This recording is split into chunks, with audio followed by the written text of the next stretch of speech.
Irmãos, eu estou parecendo o Silvio Santos hoje com o microfone aqui, mas é só porque nós estamos testando algumas gravações, a gente está querendo gravar as pregações da nossa igreja, colocar no YouTube, para poder outras pessoas que não são daqui de Videira poder ouvir, ou os irmãos que às vezes não conseguem estar poder ouvir depois, né? Então nós estamos testando, então não se incomodem com o microfone. É,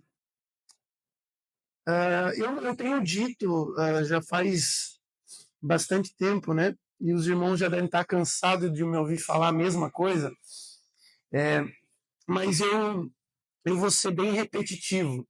Eu tenho dito que não há nada mais grandioso na vida cristã do que o Evangelho. E nunca vai haver nada mais grandioso do que o Evangelho. Na verdade, a maior motivação, ou a única motivação na vida do crente, é justamente aquilo que Deus fez na obra, na pessoa do seu Filho Jesus Cristo por nós. E eu fico muito feliz porque todas as canções que nós cantamos hoje, a palavra também do irmão Vanderlei, é só o Espírito Santo mesmo que faz isso, né? Faz as coisas ficarem com harmonia. Parece que a gente não conversou nada, mas a gente chega aqui e, como diz a Bíblia, né, um traz salmos, outro traz cânticos, e quando a gente fala, parece que a gente está falando a mesma coisa, a mesma língua, e eu acho isso muito lindo na igreja de Deus. E eu tenho dito que nós, como cristãos, a gente vive, né, a nossa esperança, a nossa motivação, a nossa expectativa, ela está pautada em dois acontecimentos, naquilo que Jesus Cristo, Eric, fez por nós na cruz do Calvário, e Jesus Cristo foi pendurado no madeiro diante de homens, diante dos homens. Nós vivemos por esse dia e nós também vivemos por outro dia, o dia que nós, todos os homens, estaremos diante de Jesus Cristo e nós nos prostraremos diante dele. E essa é a motivação de nós cristãos. Tudo que a gente faz, seja aqui dentro da igreja ou lá fora, o combustível, né? E o pastor é prova disso, o combustível que faz o Senhor, a senhora, os jovens fazerem o que fazem para Deus é justamente aquilo que Ele fez por nós primeiro. Então, o Evangelho é o fundamento da nossa fé, irmãos. Tudo fora de Cristo Jesus é absurdo. Então, se os irmãos bem lembram, em um dos primeiros sermões do ano, eu comecei uma sequência de mensagens e eu disse que eu queria falar muito sobre o verdadeiro evangelho. E eu falei no primeiro sermão, lá no início do ano, que eu falei sobre a importância do evangelho. E no segundo sermão eu falei sobre pecado, o extremo pecado do homem. Esse culto foi difícil, não foi? E o terceiro sermão eu falei sobre a ira de Deus. Também foi difícil, né, Imagina. Saímos com o lombo ardido. E hoje eu queria continuar, dar sequência nessa sequência de mensagens. E eu quero falar hoje, estou chegando na melhor parte, né? Como prometido. Eu quero falar hoje sobre justificação com os irmãos. Eu quero falar sobre completamente justos. É isso que eu queria falar hoje. Eu não vou ter o tempo necessário para recapitular tudo o que eu já disse no sermão passado, nos sermões anteriores. Se você não estava ou se você não recorda, eu queria recomendar para os irmãos que os irmãos ouçam, né, no canal do YouTube da igreja. A gente vai estar lançando ali no grupo do WhatsApp o link, e os irmãos ouçam depois, porque para você entender bem o que eu vou falar hoje, você precisa ouvir os outros dois. E eu peço muito com carinho mesmo que os irmãos ouçam depois, porque a gente tem prezado pela mensagem completa do Evangelho. A gente não quer uma parte só do Evangelho, porque homens que pegam apenas uma parte do Evangelho, eles distorcem aquilo que é de fato o Evangelho. Então nós não queremos só a graça, mas nós também não queremos só a ira, a parte difícil de ouvir do Evangelho. Nós queremos o Evangelho todo. Então eu queria que vocês ouvissem depois, se for possível. Mas uma coisa que eu quero começar falando e que os irmãos não esqueçam é que o Evangelho de Cristo Jesus, ele é a única mensagem que é capaz de transformar a vida do homem. O Evangelho, como diz em Romanos, ele é o poder de Deus para salvar todos aqueles que creem. Então eu queria que você abrisse sua Bíblia comigo, por gentileza, em Romanos, no capítulo 3, versículo 23, e eu queria que todos nós hoje lêssemos juntos no telão. Eu quero que você abra a Bíblia e deixe ela aberta aí, mas eu quero que você leia comigo no telão. E depois você vai acompanhando aí na sua Bíblia. Vamos ler a palavra de Deus? Diz assim: pois todos pecaram. Vamos lá todos juntos? Pois todos pecaram e carecem da glória de Deus, sendo justificados gratuitamente por sua graça, mediante a redenção que há em Cristo Jesus, a quem Deus apresentou como propiciação no seu sangue, mediante a fé. Deus fez isso para manifestar a sua justiça, por ter ele, na sua tolerância, deixado impunes os pecados anteriormente cometidos, tendo em vista a manifestação da sua justiça no tempo presente, a fim de que o próprio Deus seja justo e o justificador daquele que tem fé em Jesus. Onde fica, então, o orgulho? Foi totalmente excluído. Por meio de que lei? A lei das obras? Não. Pelo contrário, por meio da lei da fé. Amém? Feche seus olhos, vamos fazer mais uma oração? Pai, obrigado pela tua palavra. Nós oramos nesse momento, Espírito Santo de Deus, reconhecendo a sua presença aqui nesse lugar. E nós te pedimos que o Senhor nos presenteie nessa noite com um espírito de sabedoria, com um espírito de revelação, do pleno conhecimento da verdade do Senhor.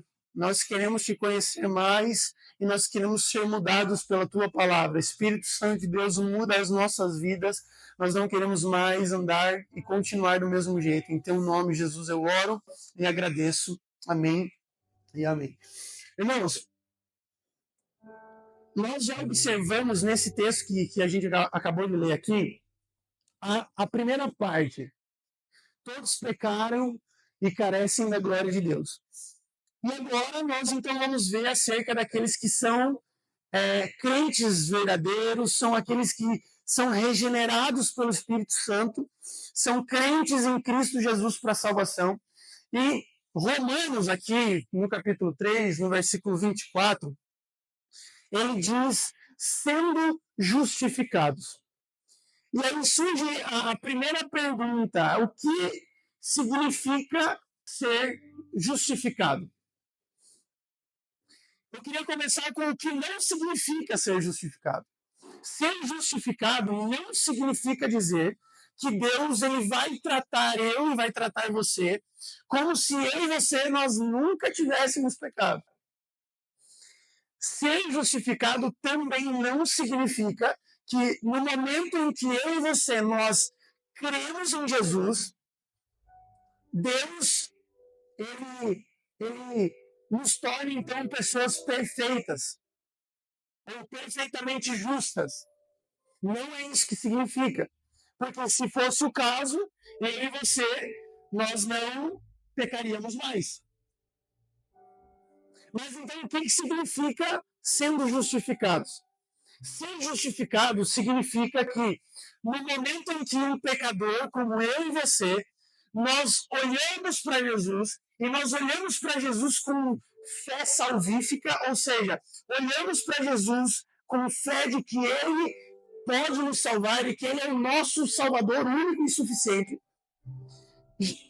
Aquele que é pecador, então, ele é declarado de forma legal, legalmente justo, correto diante de Deus. Igor, não entendi ainda. Vamos lá. Justificação, essa palavra ou esse termo, ele é um termo retirado do campo do direito. É um termo forense. Então, Deus, o juiz, ele inclina os seus olhos para um pecador como eu, como você, que colocou a fé em Cristo Jesus e ele declara esse pecador como sendo legalmente justo diante dele. Tá, mas como é que isso funciona? O texto que nós lemos, ele continua. Sendo justificados gratuitamente por sua graça. Paulo aqui, você e eu, nós podemos perceber isso. Paulo está sendo, parece que, redundante, repetitivo, exaustivo.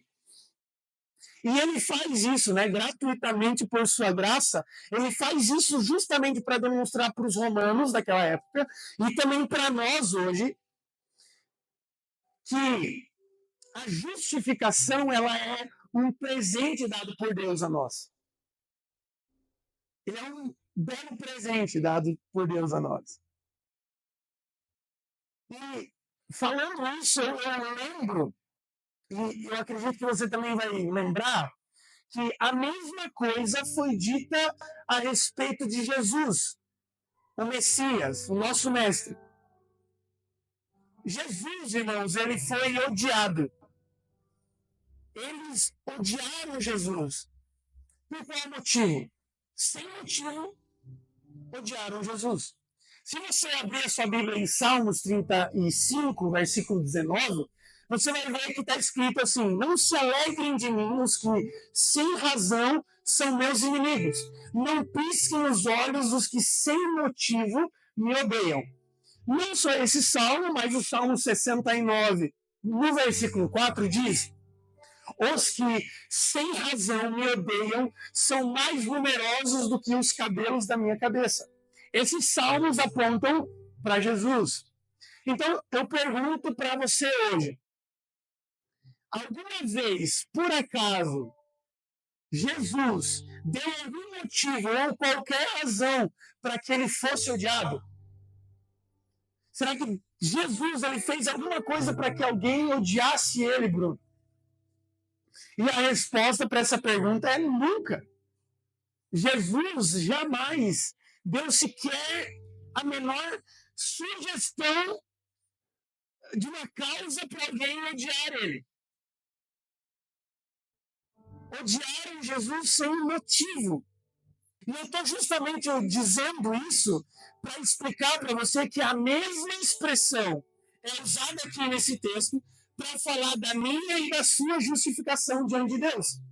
Ou seja, o cristão ele é justificado sem motivo algum. Sem motivo algum. Sabe o que isso significa aqui? Eu e você, nós não demos a Deus absolutamente qualquer motivo para que ele declarasse a gente justo. Talvez a gente pode cantar nas nossas canções, tipo assim, eu não sei porque Deus me salvou. E nós poderíamos, então, responder a pessoas que cantam assim, dizendo, certamente não foi por sua causa que Deus te salvou. Certamente não foi por sua causa. Tá, como assim? Peraí. Como assim Deus não me salvou, não me justificou por minha causa? Sim, não foi por causa de você que Deus te salvou, mas foi apesar de você que Deus te salvou. Que mérito Deus viu em você? Que mérito Deus viu em mim? Nenhum. nenhum mérito, nenhum motivo, nenhum valor. Eu sei que eu falei que eu ia falar a parte boa e parece que eu estou sendo, né, duro. Mas Paulo aqui, queridos irmãos, ele nos mostra que Deus, ele nos declarou justos, mesmo sem a gente ter dado motivo algum para ele fazer isso. Ele fez isso. Deus justifica o pecador, ele me justificou e ele justificou você pela graça dele. Pela graça dele. Eu sei que daí você pode talvez dizer, Igor, mas eu já sabia disso, isso é o básico. Mas se você recorda, e se você estava aqui nos outros sermões, tudo que eu ministrei até aqui, todo o caminho que a gente percorreu até chegar nessa boa notícia, você acha, irmãos, que para alguém que entendeu a má notícia, a ira de Deus, o extremo pecado do homem, essa mensagem da justificação é algo que soa como pequeno? É claro que não. Irmãos, se nós formos olhar para a maioria das religiões, se não todas as religiões, todas elas buscam responder uma coisa: como que um homem pode ser justo diante de Deus? Para pensar. Para pensar em algumas religiões que você talvez conheça. Todas as religiões, a maioria, se não todas, elas buscam responder uma coisa: como um homem pode ser justo diante de Deus? Ao redor do mundo, irmãos, ao longo da história, os homens, eles vivem e eles convivem com essa realidade de que eles estão errados diante de Deus e de que eles precisam fazer alguma coisa para mudar isso. Independente do Deus que esses povos ou essas outras religiões eles possam acreditar, tem algo na mente do homem, tem algo na consciência do homem que atormenta o homem. Os homens sabem que existe alguma coisa errada. Existe algo errado. O pastor Peloche, ele disse que se nós formos até uma tribo pagã lá na África, na América do Sul, né, ou nos Estados Unidos, por exemplo, a gente vai ver que são feitos sacrifícios de sangue. E aí, sacrifícios de sangue são feitos para árvores, para animais, são feitos para deuses, para demônios. O ser humano, irmão, sabe que algo está errado e nós podemos ver isso. Não porque é o Igor que está dizendo, mas porque a Escritura aqui em Romanos está dizendo. Acompanha comigo o que Paulo, no capítulo 1 de Romanos, no verso 18 até o versículo 22, ele vai dizer: olha a demonstração de que isso que eu estou falando é real. Diz assim: a ira de Deus se revela do céu contra toda impiedade e injustiça dos seres humanos que, por meio da sua injustiça, suprimem a verdade. Pois o que se pode conhecer a respeito de Deus é manifesto entre eles, porque Deus lhes manifestou. Porque os atributos invisíveis de Deus, isso é, o seu eterno poder e a sua divindade, claramente se reconhecem desde a criação do mundo, sendo percebidos por meio das coisas que Deus fez. Por isso, os seres humanos são indesculpáveis. Porque, tendo conhecimento de Deus, não glorificaram como Deus, nem lhe deram graças. Pelo contrário, se tornaram nulos em seus próprios raciocínios, e o coração insensato deles se obscureceu. Dizendo que eram sábios, se tornaram tolos. Irmãos, preste atenção nisso aqui. Sabe o Deus verdadeiro? Sabe o único Deus? E a vontade desse único Deus. Todos os homens sabem sobre Deus e sobre sua vontade, o suficiente para entender que eles quebraram a lei de Deus. O suficiente para saber que Deus está contra eles e de que eles estão contra Deus. Pode ser o homem mais urbano ou mais rural. Deus se fez conhecido, de forma que todos os homens são indesculpáveis.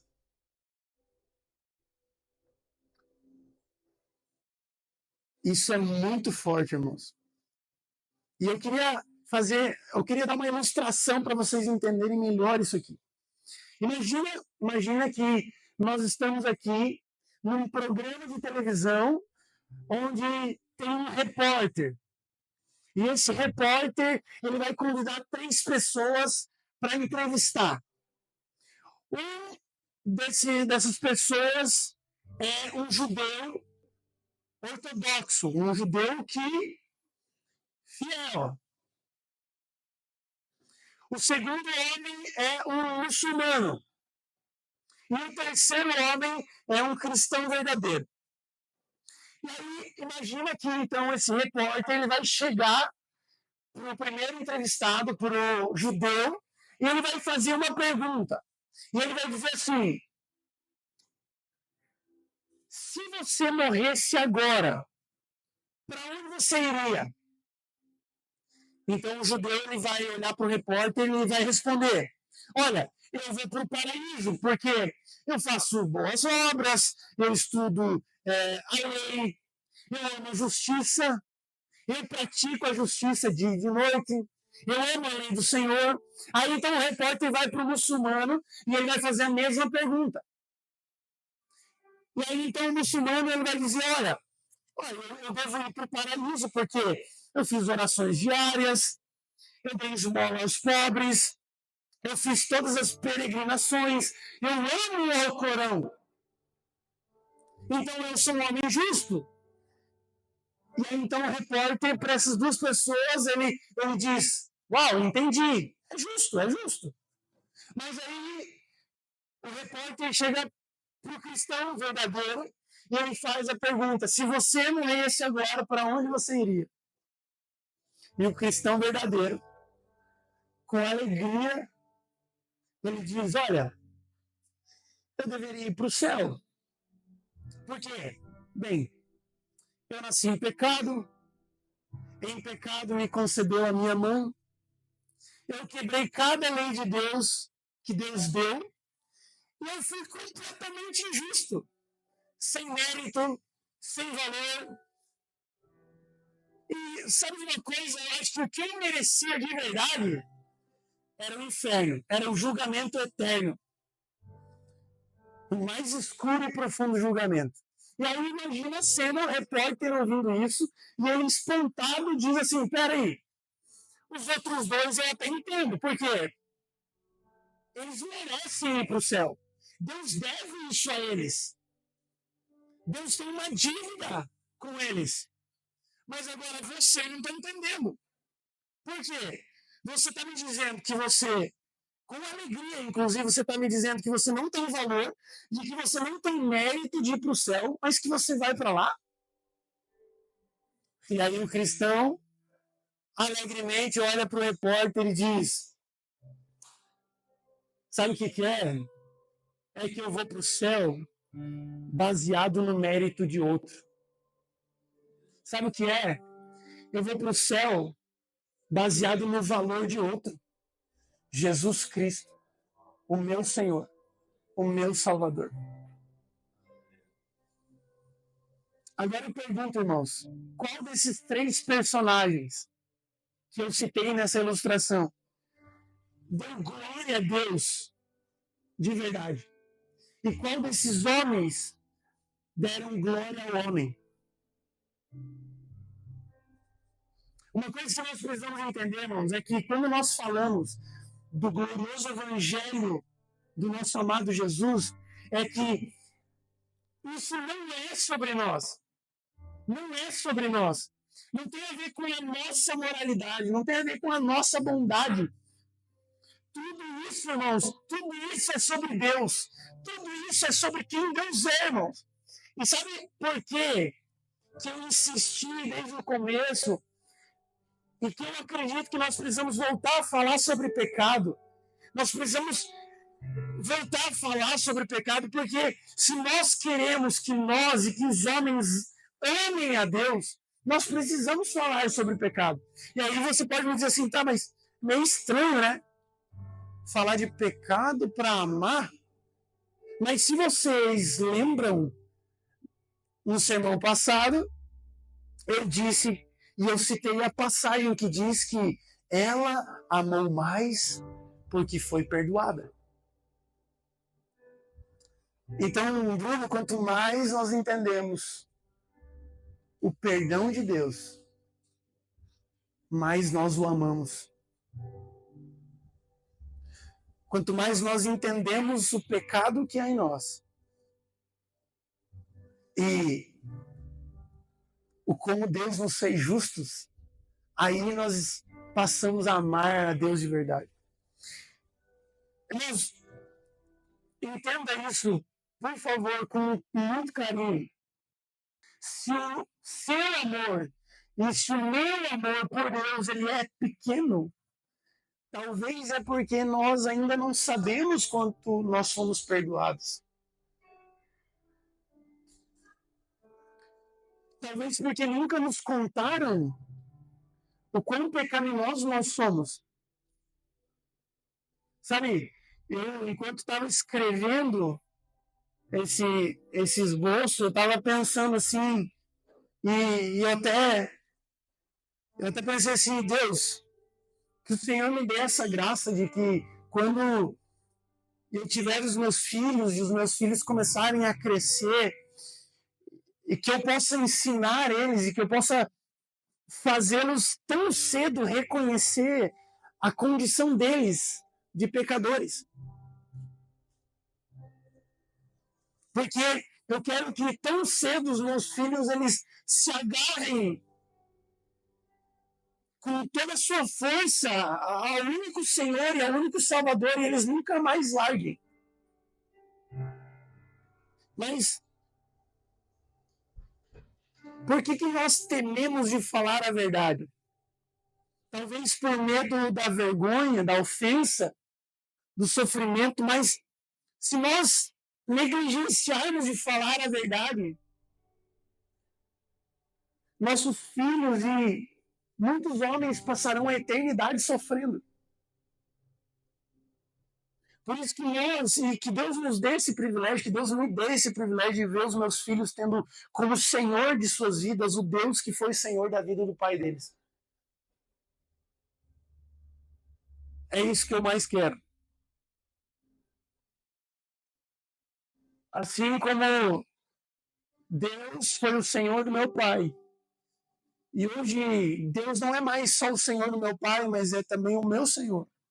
Eu quero que o meu filho diga: o Deus do meu pai não é só Senhor dele, é meu Senhor também.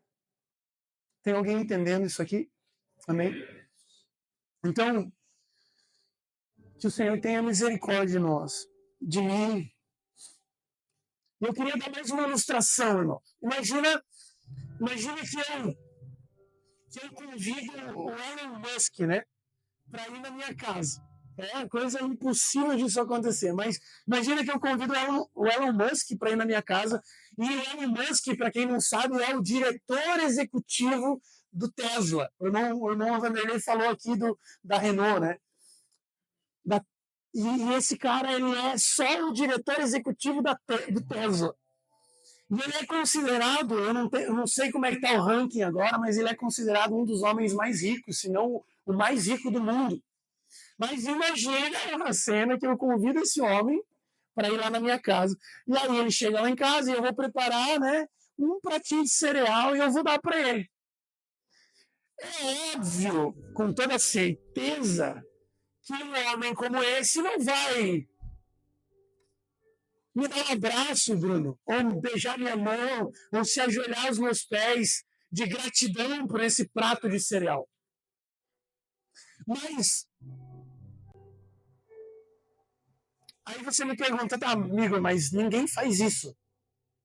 Mas eu digo para você que em muitos lugares no mundo, onde a fome e a necessidade, se eu chegasse com um prato de cereais, essa pessoa beijaria a minha mão,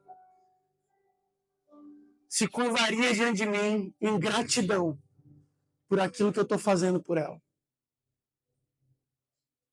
E eu estou usando isso aqui como ilustração, irmãos, para dizer que nós somente vamos poder ver a glória do amor de Deus. O homem só pode ver a glória do amor de Deus quando a gente reconhece a nossa necessidade. Quando o homem reconhece a sua fome. E que o único que preenche o vazio, o único que sacia a sede é Jesus Cristo, porque eu mesmo disse para a mulher samaritana, eu tenho uma água para te dar, que além de saciar toda a sua sede, vai se transformar em você uma fonte a jorrar para a vida eterna. Ah, irmãos, somente quando a gente começar a largar todas as nossas ideias tolinhas e banais de que a gente tem valor, de que a gente tem mérito, de que a gente tem justiça própria. Aí nós vamos começar a entender mais profundamente o amor e a graça de Deus. Entenda, eu não quero desmerecer, eu entendo que nós somos criados à imagem e semelhança de Deus. Mas é justamente o que eu estou querendo dizer, é que o nosso valor, o nosso mérito não está em nós, mas está nele. E não foi por causa de nós, mas foi apesar de nós que Deus nos libertou. Amém, meus irmãos? Vocês estão entendendo até aqui? Então vamos voltar para o texto. O texto continua dizendo, sendo justificados gratuitamente por sua graça. E como é que isso acontece? Isso aqui acontece mediante a redenção. E assim como eu falei nos sermões anteriores, existe nesse texto provavelmente as palavras mais importantes de toda a Escritura. E eu ainda digo que existem palavras na Escritura, não só nesse texto, mas na Escritura, que nós precisamos tomar muito cuidado se nós vamos mencionar essas palavras. Porque tem palavras que a gente deveria, antes de falar, parar um pouquinho para meditar e para pensar no que é que nós estamos falando. Mas por quê? Porque nós, irmãos, nós seres humanos, nós somos rápidos, né, com a nossa língua. E tem gente para ser rápido com a língua, é crente, né? Eu não sei como é que pode. Mas nós somos, por natureza, rápidos com a nossa língua. Nós somos rápidos. E nós, por muitas vezes, nós falamos algumas coisas, ou nós cantamos algumas coisas, sem ao menos entender o que nós estamos cantando, o que nós estamos falando. Sem ao menos pensar enquanto nós estamos fazendo, enquanto nós estamos cantando. E nós temos hoje em dia, e agora eu quero fazer uma crítica para mim mesmo, e até para nós do louvor. Nós músicos, nós que ministramos o louvor, nós que ministramos as canções, muitas das nossas canções, elas são extravagantes. E eu não estou falando de ritmo, eu estou falando daquilo que nós cantamos. É extravagante. E a gente tem bastante jargão, né? E eu que diga, né? Eu que diga. Ontem lá na Quadrangular, lá eu estava lá, e eu estava, irmãos, eu estava nas nuvens ontem. Eu estava despejando diante de Deus, e que nem aqui eu faço também. Os irmãos até devem se escandalizar um pouco comigo, porque eu me extravaso. Mas nós, cristãos e nós temos muitos jargões e por vezes nós exclamamos, por exemplo, uau, Jesus morreu por mim. E entendo o que eu vou dizer agora. Presta atenção. A gente precisa ter muita alegria, muito fervor, quando a gente canta e a gente exclama o que Deus fez por nós. É por isso que a gente fica aqui batendo, batendo, batendo, irmãos. Se soltem, irmãos. Cantem com alegria, cantem com força. A gente chega até a ser chato, mas é porque também a gente não vê. Mas então, a gente fala, porque a gente quer que a gente seja uma igreja que canta com extravagância. Mas pense você que é pai, se o seu filho morresse e eu chegasse diante de você e eu dizia: Uau, seu menino morreu. Você ia olhar para mim e você ia dizer: Você é um monstro.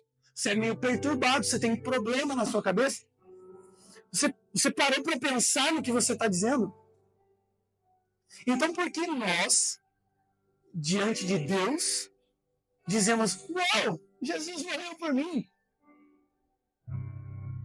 Sem ao menos pensarmos no que nós estamos fazendo. Pensarmos no que nós estamos falando, cantando. Volto a dizer, eu não estou dizendo que nós não temos que ter alegria, extravagância quando nós lembramos que Deus, assim como tirou o povo do Egito e trouxe o povo para o deserto para adorá-lo, e Deus assim fez conosco, nos tirando do pecado, nos trazendo para a vida. Nós não devemos cantar com alegria, mas ao mesmo tempo nós precisamos cantar, isso é uma crítica para nós, com reverência. Com sentimento de pesar, porque alguém morreu. Alguém derramou sangue no seu lugar, no meu lugar. Irmãos, eu estou falando algo que de fato aconteceu. Um homem, que é Deus, sangrou por nós. Não é um conto de fadas. Não é uma historinha para seu filho dormir. É real. Alguém morreu por nós. Um pai deu o seu único filho.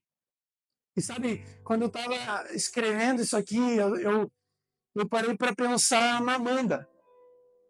Porque a Amanda, ela é filha única. E eu penso eu, que o Silvano jamais daria a filha dele. Irmão, você tem um pai que faz tudo pela filha, é o Silvano. É a única filha dele, é o tesouro dele. É o bem mais precioso dele. Aí vem eu e ó. Mas. Ai, ai. Ainda bem que ele não está aqui hoje. Mas, irmãos, agora imagina comigo, o filho Jesus. O único filho de Deus. Sabe, não é Amanda. É o filho de Deus, irmãos. É o filho de Deus, é o unigênito do Pai. Será que nós não deveríamos, antes de dizer Jesus morreu, nós não deveríamos pelo menos parar por um momento e... Oh, Jesus morreu por mim.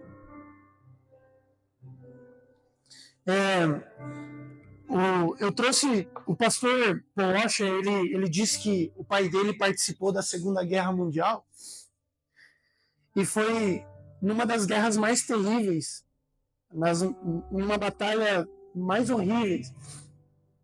E nós podemos assistir um filme sobre a Segunda Guerra Mundial e a gente pode até se reunir para conversar sobre estratégias de como que nós faríamos naquele tempo se nós estivéssemos na guerra. E até ele conta que os amigos discutiam e falavam sobre a Segunda Guerra Mundial. E enquanto eles falavam, o pai dele ficava sério. Isso porque amigos do pai do pastor Paul Washer morreram na guerra. Então, os homens, nós, podemos ficar discutindo sobre o que aconteceu na época do nazismo, na época de não sei o quê, mas só quem de fato passou por aquele momento sabe o quão doloroso é falar sobre isso. E aí ele até diz que o pai do pastor, o pai dele, ele diz assim: vocês só podem falar desse jeito porque vocês não estavam lá. E é por isso que eu uso isso para dizer que, ainda que a gente se refira com alegria pelo que Deus fez por nós, pelo que Deus nos entregou em Cristo, nós devemos fazer isso com reverência e com pesar pelo preço que foi pago. Não custou nada para nós, mas custou tudo para Deus. O seu único filho. E o texto continua dizendo: sendo justificados gratuitamente por sua graça mediante a redenção. Redimir é uma outra palavra importante aqui. É uma palavra forte, inclusive, porque, presta atenção, redimir é um termo usado para comprar um escravo ou um cativo, pagando um preço por esse escravo, por esse cativo. E agora, depois de tudo isso que eu falei, nós entendemos que é exatamente o que Cristo fez por nós. Mas assim, entenda uma coisa, Cristo, Deus, não abriu o cofre do céu e tirou um monte de dinheiro e pagou a nossa dívida. Deus também não tirou as ruas de ouro do céu e entregou ao diabo para pagar a nossa dívida. Ele deu o sangue do seu filho. E isto eu quero dar muita ênfase hoje. Presta atenção nesse relato de um pastor quando o primeiro filho dele nasceu. Olha só o que ele diz. O relato do pastor. Eu me lembro de quando meu primeiro filho nasceu, o pequeno Ian. Alguns dias depois do nascimento, eu dirigia de volta para a fazenda em minha velha picape azul. E eu pensava, Jesus morreu, Jesus morreu. Eu pensava nisso sem parar. Alguns de vocês que são pais entendam isso bem. No momento em que coloquei os olhos naquele menino, eu sabia que poderia lutar contra um exército por ele. Eu morreria 1000 vezes por ele. Eu jogaria meu corpo na frente de um trem por ele. Eu não podia acreditar. Chegava a ser assustador quanto amor eu tinha por aquele pequeno rato sem pelo no berço. Engraçado. Era a coisa mais linda que eu já tinha visto na minha vida. O nascimento do meu primeiro filho me fez com que eu ficasse extremamente chocado pela primeira vez com a grandeza de não apenas o filho ter pagado pelo nosso pecado, mas porque o pai deu o seu filho para isso. Ele o deu para morrer. Eu não poderia fazê-lo. Eu não daria meu filho por ninguém. Talvez eu me entregasse por alguém, mas eu não daria meu filho por pessoa alguma. E aí isso complementa o que eu falei sobre a Amanda.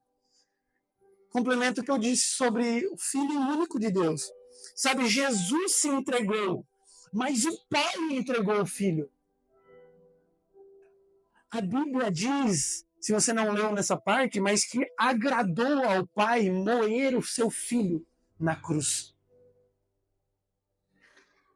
Você moeria o seu filho, irmão? Deus despejou toda a sua ira no seu filho. Uma ira que deveria atingir eu e você. Eu gosto de uma ilustração que eu já falei aqui na igreja.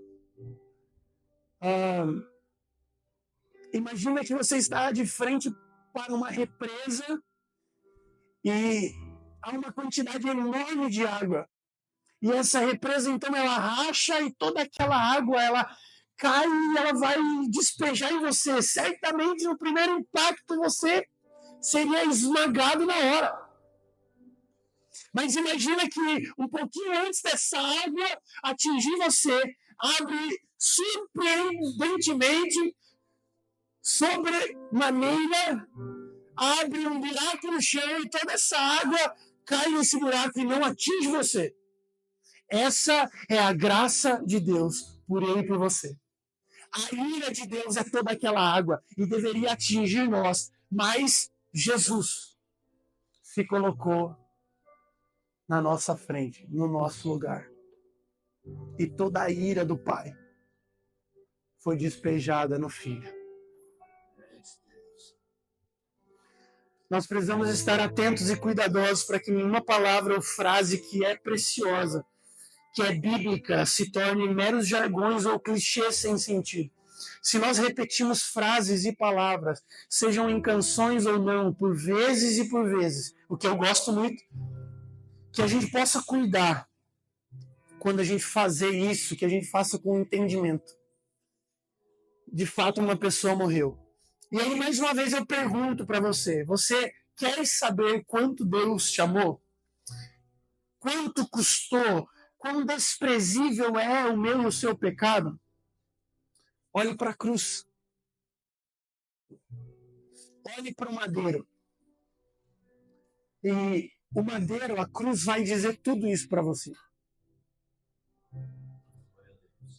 Um jovem uma vez chegou para um pastor e ele falou assim, com muita empolgação: pastor, eu entendi a sua mensagem hoje e eu concordo com você. Jesus é tudo que a gente precisa. E aí o pastor complementa e ele diz: jovem, Jesus não é só tudo que nós precisamos, Jesus é tudo que a gente tem. Nós não temos mais nada. Tudo que a gente tem é Jesus. Tudo que nós temos é Cristo. Irmãos, escutem com muita atenção. Ou você está no cristianismo, ou você está nas trevas. Ou você está em Adão, ou você está em Cristo. Ou você está na vida, ou você está na morte. Ou você está na carne, ou você está no espírito. Ou você está condenado, ou você está liberto. Tudo que nós temos é Cristo e nada mais. E eu amo uma canção do pastor Alessandro Vilas Boas, que ele diz que Cristo é tudo o que Deus pode nos dar. Se você acha que você pode receber mais alguma coisa de Deus, é porque você não entendeu que Deus já te deu tudo, Cristo. Qual a beleza que existe em ti que eu ainda não vi? Cristo é a beleza revelada do Pai. Cristo é a beleza revelada do Pai. Por isso, irmãos, eu concluo dizendo que é tudo nele. É tudo por ele, é tudo para ele, é tudo sobre Cristo, nada sobre nós. E eu quero terminar com também uma frase de uma outra canção. Uma canção que, se você for ouvir, não sei se você tiver o mesmo gosto musical que eu, você não vai gostar muito. É uma música muito antiga. Mas é um trechinho dela que diz: nada nas minhas mãos eu trago, somente a tua cruz eu me agarro. Irmãos, ou é Cristo ou é nada. Se for 99,9 Cristo e 0,01 você, nós estamos tudo perdidos. Nós estamos tudo indo para o inferno. 100% Cristo. É Cristo ou é nada. É por isso que a reforma protestante, eles falaram: sola Christus. Somente Cristo. Somente Cristo. E nada mais. Somente Cristo e nada mais. Amém? Vida longa ao Rei. Vida longa ao Rei Jesus. Você pode levantar agora? Vida longa ao Senhor.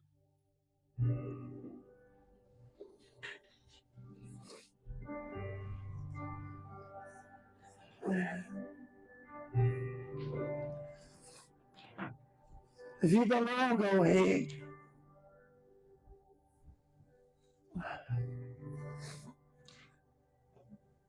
Tu és o Rei que governa sobre nós.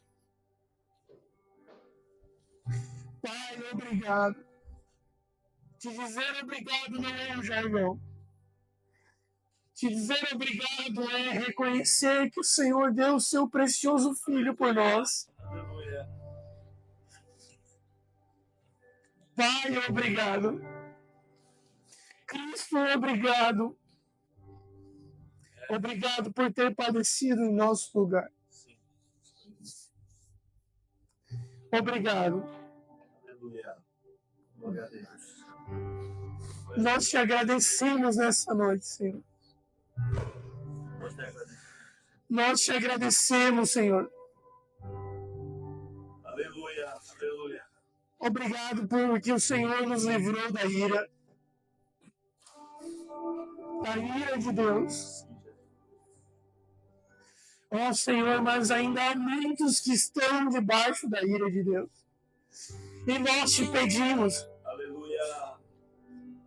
que essa mensagem, que a boa notícia do glorioso Evangelho de Jesus Cristo alcance os corações desses homens, dessas mulheres, de jovens, de idosos, crianças. Que os homens percebam a sua condição e o quanto carecem da sua glória.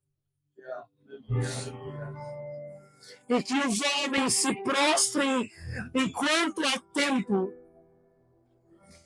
reconhecendo que o Senhor é a salvação. Livra-nos de estar diante de Ti naquele dia e não estarmos lavados pelo Seu sangue. Nós nos arrependemos nessa noite, Senhor.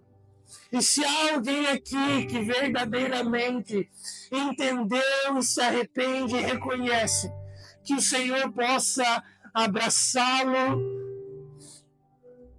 que o Senhor possa redimi-lo, justificá-lo e trazê-lo, assim como nós estamos, na mesa da família, na mesa da comunhão, na mesa onde muitos somos irmãos.